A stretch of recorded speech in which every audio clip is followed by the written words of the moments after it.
Sorry, we got interrupted at the last time, so that one is going to be a short one, but let me start over.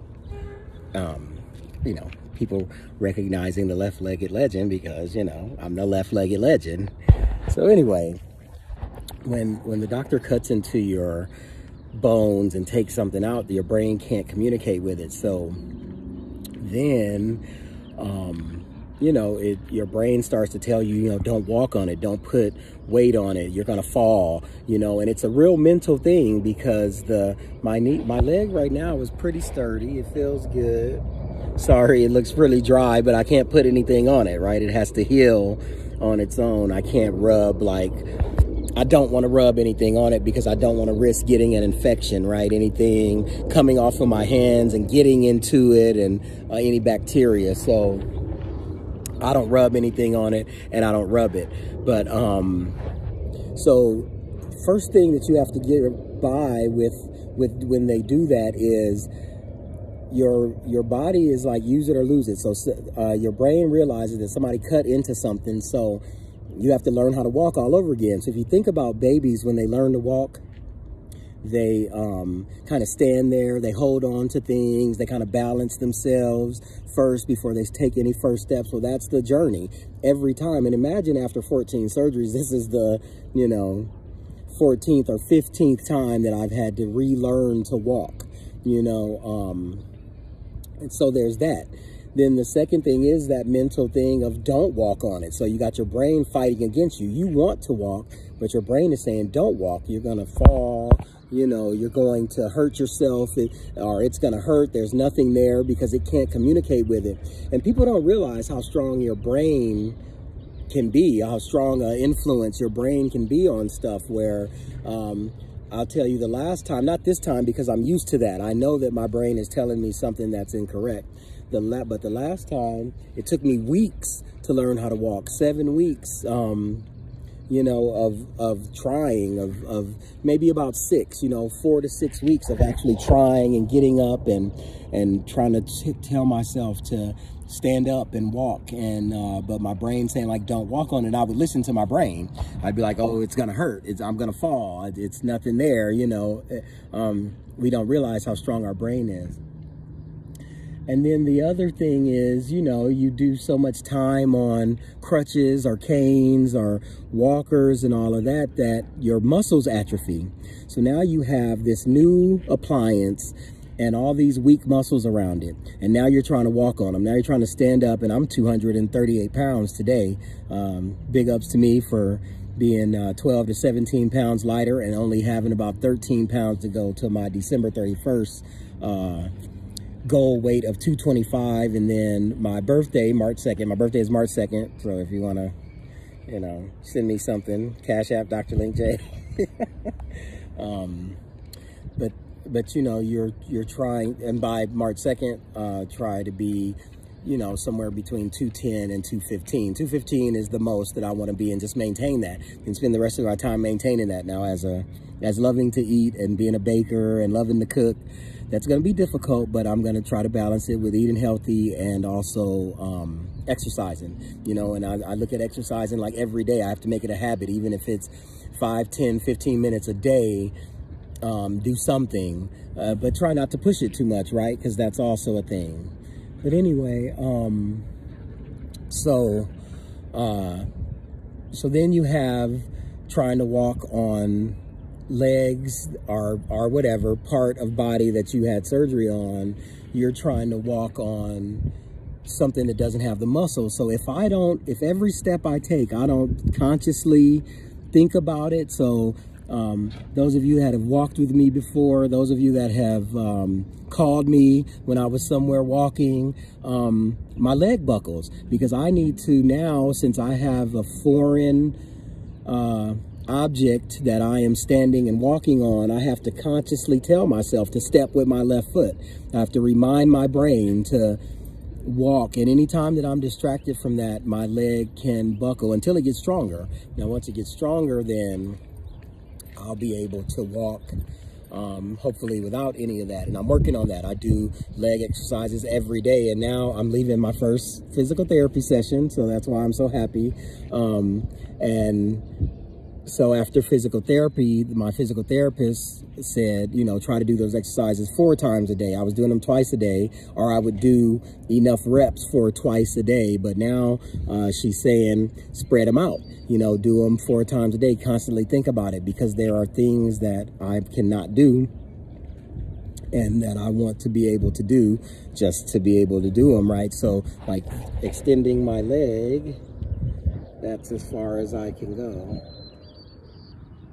I'm sorry that looks all tore up, but I'm not pulling those things off. They're either going to fall off naturally or just stay on there, because that helps it to heal, of course. I mean, the one hanging off ain't really helping to heal, but, you know, it's I'm going to let it live its life until it doesn't make it anymore.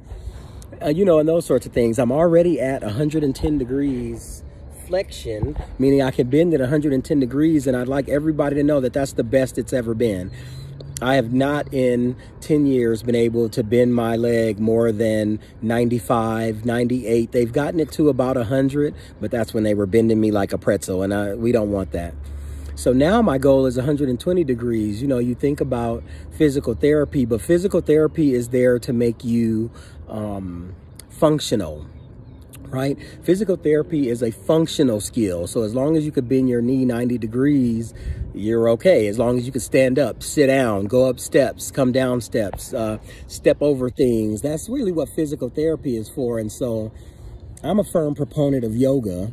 Yoga worked so much better for me than physical therapy, but now we're at an impasse because my doctor said don't do yoga. It's bad for the prosthesis. So I'm going to work with a doctor friend of mine that's going to help me, and a yogi who's going to help me figure out what are the best and safest ways for me to continue my yoga practice, which is part of my religious belief and religious practice, and you know, get back to doing that in a way that's healthy and will help me to get better. So we'll talk about that some more in December when we get to that. And also, I just want to reiterate, you know, I'm 3 weeks after surgery. So surgery was October 13th, 2020. Today is November 6th, 2020. So about 3 weeks, a little more than 3 weeks, 3 weeks and some days. And I just want to caution people, if you're a caretaker of somebody, if you are around somebody that has had surgery or is recovering from something, recovery is a long process. Yeah, I was able on the beginning of the last video to get up and walk and show you that I can walk, but that by no means means that I am ready to walk. It'll be another 3 months before I am somewhat normal, or I am used to what my new normal is. So be patient. You know, a lot of times in my past surgeries, people are like, you know, it's been 3 weeks. You should be good by now. It's been this long. You should be able to do this stuff yourself. But that's not really what it is. Healing is from the inside out. And just because the outside looks healed, it doesn't mean that the inside is absolutely healed and it's ready for that. So, you know, please be patient if you are a person taking care of someone doing it. If they ask you to do something, and I know that there are people that take advantage, but most of us want to do stuff for ourselves. We want to be independent. And if I'm asking you to carry something for me or grab something for me, it's probably because I need it. This has been the best recovery that I've had. Thank God for my son, Master Lincoln Johnson. That dude has been a great help in my recovery. He has grabbed stuff. He has asked me if I was okay. I haven't felt rushed or that I need to be doing anything. I've actually been able to relax and heal. And now, you know, you'll see a different Link already. 3 weeks, 3.5 weeks, almost 4 weeks after, I am ready to start slowly some things that relate to normal life. So, you know, give us a chance, and also let us venture out. You know, don't be so quick to say what we can't do either. And I know I mentioned this on the last video, but that's important. This is what this is for. This is why I'm doing this, so that you understand what it's like to be in this position, because I never understood what it was like to be disabled, or what it was like to face disability, or face, you know, death and our dismemberment, you know, until it happened to me. And so I'm doing this because I want to let everyone know that You know, this is real life, and this is what happens to some of us, and I want us to remember that and take that into account for those of us who are still trying. But until the next time, this is the Left-Legged Legend signing off. Like I said, I got some big things planned for next week. You'll be surprised. You're gonna see me be legendary in the next videos. Maybe later tonight, maybe tomorrow. There's a big election going on right now, and we don't really know who the president is, so I'm going to take a little break from this United Station and go somewhere else and get a different perspective and be away and try to mentally clear my head of some of the American issues, you know, kind of be somewhere else and kind of debrief and not think about it, breathe and get back to my Zen place before coming back to America and seeing what it's like, you know, because it's, we're a trip, you know, throughout the world. So anyway, this is me signing off. Please like, subscribe, share with your friends, tell everybody to watch the Left-Legged Legend out here in the world doing it, and I will see you the next time.